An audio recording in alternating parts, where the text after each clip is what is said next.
Hello, everyone, and welcome to another episode of the Wise Decision Maker Show, where we help you make the wisest and most profitable decisions. As always, my name is Dr. Gleb Tsipursky. I'm the CEO of Disaster Avoidance Experts, the future of work consultancy that sponsors the Wise Decision Maker Show. And today with me is Jim Kalbach, who is the Chief Evangelist at MURAL. We'll talk about what MURAL is a little bit deeper into the show. But first, Jim, can you tell us a little bit more about why collaboration is so important in remote work? Yeah, I think the world has obviously changed quite a bit due to the pandemic. But if we think about the nature of our organizations and the nature of business in general in a much more complex global environment, I think that team collaboration in particular is more and more important for innovation. A lot of companies struggle to innovate consistently and successfully. And some have tried to make a process around it. They believe innovation is a process. There are other apocryphal stories about innovation being a happy accident. But if you really think about it, innovation inside of organization, it's really about having well-functioning teams that collaborate well and can be creative to drive business results. I know we met when you reached out about my Harvard Business Review article on how to collaborate effectively in remote settings to innovate well. So, because of course, lots of people do believe that you can't innovate effectively in remote settings. And so let's talk a little bit more about innovation in remote settings in particular. So what is different about innovation in remote settings, and why don't traditional leaders get how to do it well? Yeah, I think when we were a more office-based culture before the pandemic, and even decades ago, I think a lot of collaboration was kind of given by the office and the office space. And we would go in the morning and greet our colleagues, and then there'd be coffee breaks and the proverbial water cooler talks.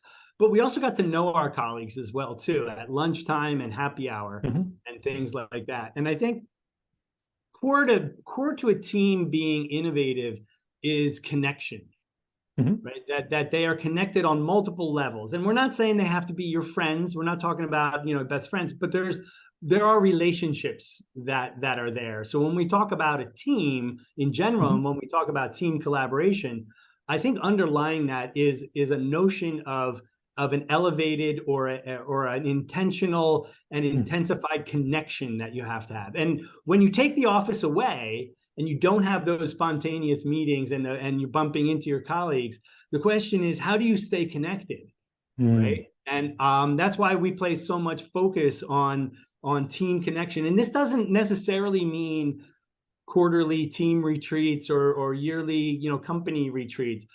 There are things that you can do in a remote setting to keep teams connected, because that's how you get the psychological safety that's needed for creativity, which is needed for innovation as well too. So I think being much more intentional and thinking about the remote condition and how do you connect when you have teams that are remote. It's all possible, but I think we have to rethink how that's done. So let's talk a little bit more about that. What good techniques have you seen to connect teams in remote settings? Sure. Well, I just want to say I'm not against company retreats and team retreats. In fact, one of the things that I've said very often in the past is one of the best ways to work in a remote team is to actually meet in person if you can. Right. It might only be once or once a year, whatever. That's always great because then you can understand their personality and you're able to interpret their remote communication better. But that's sometimes costly and sometimes not possible. And I think the way to think about it is to think in small multiples. So rather than having big events that are focused on team building, just bring small little rituals and habits into your regular interaction that help build connection, like a simple check-in. Before you start a meeting, you do a quick check-in. And that could be, how do you feel today on a slider? It could be, what did you do on the weekend? And, you put something in a mural canvas, for instance, that's visual, and then you can have a small conversation. It doesn't have to take more than 5 minutes, sometimes even just 2 minutes. But instead of thinking about connection as a quarterly team event, it's something that you can do on a regular, ongoing basis in very, very small doses. Okay, so that's some examples, but how does that contribute to creativity? So we talked about connection and creativity. So let's talk about the connection between connection and creativity. So how would you leverage those brief check-ins or other tools, other ways of connecting for employees into creativity? I think it's around trust and psychological safety. If you have a team that you want to innovate, and precursor to that is being creative, you need a certain degree of trust, and in particular psychological safety. And psychological safety is the condition, the climate in which people are able to speak up and speak their minds without fear of punishment or retribution, that their ideas are welcome and included. And underlying that is this notion of trust. Right? So that which is part of connection, by the way. So I'm getting a little bit more specific here, is that creative teams need a certain degree of trust. Otherwise, they're not going to be creative. The way to get trust is not through competence. We very often think that we trust people who are competent, right? So look at my bullet points or look at my deliverable, right? That's actually not how you build trust. You build trust with vulnerability, by opening up and saying, I don't know the answer to that, or I'm a human being, or I'm a person, I share the same fears that you do. And those small moments that I just mentioned are opportunities for you and the managers, by the way, that managers can also open up and be vulnerable. It's a moment where you can be vulnerable. And if you do that over time, you actually start to build trust. So if you need psychological safety and trust in order to be creative and innovative, the types of check-ins and the small moments of vulnerability that I mentioned, that's how you do it over time. Okay, that's interesting, because when I think about trust and connection, I think that's, if you don't necessarily, one of the benefits of collaborating and innovating remotely is that you don't need as much trust. And here's why. So you read my Harvard Business Review article, and that talked about a technique that is specifically trustless. It does not rely on trust. So I use this technique, for example, in a CEO kickoff meeting, strategy kickoff meeting for a Fortune 200 high-tech manufacturing company called Applied Materials, which gave me a testimonial. Let me talk about their work. And that involved something like 400 leaders from across the whole company, who the large majority of whom never met each other, had no trust. And the technique involved them contributing ideas anonymously. Contributing ideas anonymously, and then evaluating the ideas of their others who contributed ideas anonymously. So I think you don't necessarily need trust. You can also use tools like anonymity to innovate, be creative in a remote setting. And that, of course, wouldn't work in an in-person setting, which is one benefit of remote innovation and remote collaboration. That you have to can take away that necessity to build trust and even status hierarchies, because even if you have trust, some people on the team will be higher status, some people will be lower status. Some people at that CEO kickoff meeting were higher status, some people lower status. But you know what? When you can't see whose name is attached to an idea, you're just evaluating the idea, and you're just contributing the idea and evaluating. So that's something I think was beneficial. That's interesting. I would say being anonymous that's the psychological safety part of it, actually. Of course, people feel psychologically safe because they're not being evaluated. It's only their idea, and the anonymous aspect of that actually allows them to feel safer. I think I was talking about teams in the sense of a unit of a group of people, and their identities are known, and there's some continuity there as well too. It's not just, they're not just meeting once. For instance, that it's going to be a team that's working towards it might just be a project team that disbands after the project, but the assumption there that it's ongoing work. And I think in those environments, it does help to open up and be a little, lead with vulnerability. Yes. So, and it of course can sometimes still be helpful to make sure that people are anonymous in contributing ideas, especially in evaluating ideas. That can be tricky. Agreed. In fact, we have a feature in MURAL called private mode, and that helps when you're actually doing the idea. So I mean, your whole example that you said, that was all anonymous, but you can bring in anonymous aspects as you need them in remote Yes. creativity as well too, right? Yeah. Yeah. So let's talk about the mural and how you can use mural for innovation. So for listeners who don't know much about mural, can you please introduce them to mural? Sure. So Mural is a cloud-based application that you can access right through your browser, and it's essentially a whiteboard, a blank space that you can navigate, and you move in and out a lot like you would Google Maps. So if you've ever used Google Maps, you zoom in and out, you pan left and right, but it's blank. And the map that you create with elements like sticky notes and text and images, it's actually a map of your conversation. It's a map of your ideas. So what Mural does is it allows you to visualize the conversation that you're having. It allows everybody individually to visualize their ideas, much like you would sticky notes on a whiteboard in a physical room. You can now do this right through your browser, right through your computer. And the idea of zooming and panning gives that spatial effect to it. You have an upper left and a lower right, and you can move across, and you can move from chaos to structure, as we like to say, or brainstorming to clusters. And you can do it all in one space.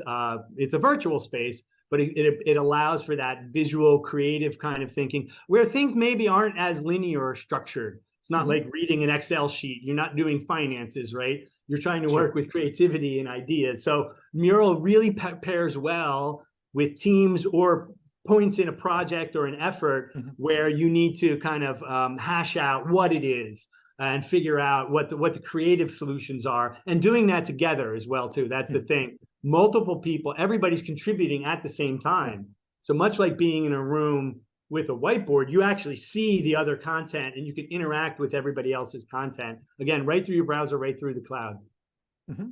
Absolutely. And as you mentioned, it has an anonymous feature. So if you want to contribute anonymously, you can also do that. And that, of course, is beneficial in certain innovation settings where you want to give people anonymity, because again, to let people who are junior status on the team, or a team that doesn't, a group of people who don't necessarily have trust with each other, that can be quite helpful. Yeah, I agree. And one thing that we see, it offers another mode of expression.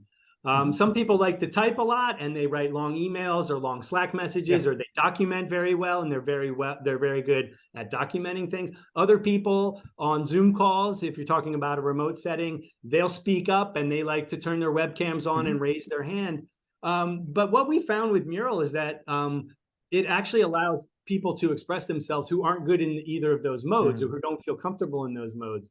So sometimes you get this almost a reversal of effect in terms of contribution and inclusion. I'm the kind of person, if you put me in a room, I'm going to grab the marker and go right up to the whiteboard and write. And the other people sit in the back of the room. With Mural, the person in the back of the room now has as much power and as much control because they can contribute in a different way. And we've seen that with team. We've had people tell us that, right? Where suddenly there's this person in the team that they didn't know had all these great ideas because they're able to contribute silently and in a way that's, not just writing a text document. There is some typing involved. I don't want to say there's no text involved, but you're writing individual ideas on sticky notes. And what you get is you get a different type of expression. And when you combine those things, text versus speaking versus visualizing it, you actually get a much richer picture from your team in terms of perspectives and ideas. Excellent. And of course, Mural facilitates collaboration by remote workers. So tell me a little bit more about how remote employees use Mural to collaborate together effectively, whether it's for innovation, whether it's for project management, whether it's for mind mapping, other forms of collaboration. Yeah, the range of things you can do with Mural is actually quite extensive, but typically, classically, we do play in the space of creative problem solving. I would put it. So creating something like a mind map, like you said, is you start with a blank canvas and you say, what is this domain? What is this space that we're exploring? And you can kind of freely branch out. You could create a map of that space in a free visualization in terms of the structure of it. It's not linear, right? Brainstorming, but we also see teams like an agile development team, for instance. Agile is very rigorous in backlog management and burn down rate and tickets, and they're able to measure exactly where they are. But before they get to that point, they have to do something called sprint planning or epic planning, where they kind of take everything and they put it out on a board and they say, what are all the parts that we have, right? So MURAL is really good when you're in those types of phases where it's not 100% clear what you're going to do. That is, it's not structured for you in a database or an Excel sheet or a project plan, and you have to figure things out. The way we like to say it is MURAL is good for planning the plan, right?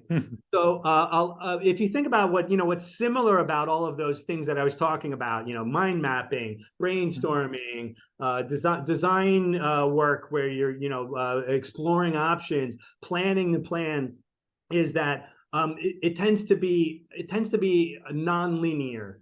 That is, that anybody can contribute at any point, and you're kind of building the structure, right? I'm going to build the plan that follows. I'm going to build the designs that we're going to actually then implement. And when you're in those kinds of phases, MURAL is very, very powerful. Excellent.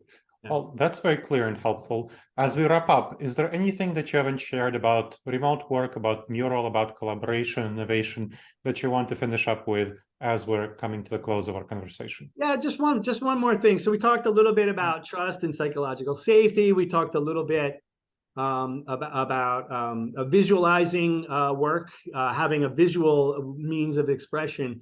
But I also think, bringing in this aspect of play and fun is also very important to us here at MURAL.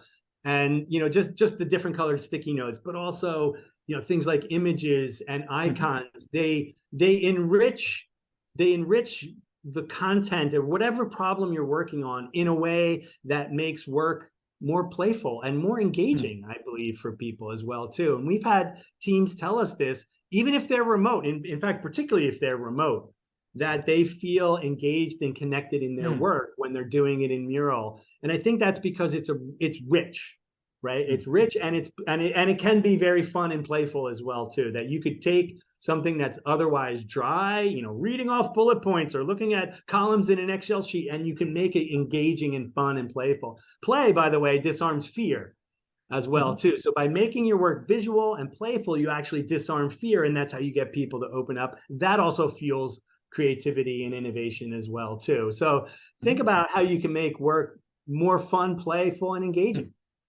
Excellent. I think that's a very important sentiment. All right. Thank you for contributing to this episode of the Wise Decision Maker Show. Really appreciate it. And thank you to the listeners of the Wise Decision Maker Show for checking out our podcast. Please make sure to subscribe wherever you check this out, and make sure to leave a review. It really helps us know how to improve the show, whether it's working for you, whether we can do something better, and it helps other folks discover the show. All right. I look forward to seeing you in the next episode of the Wise Decision Maker Show. In the meantime, the wisest, most profitable decisions to you, my friends.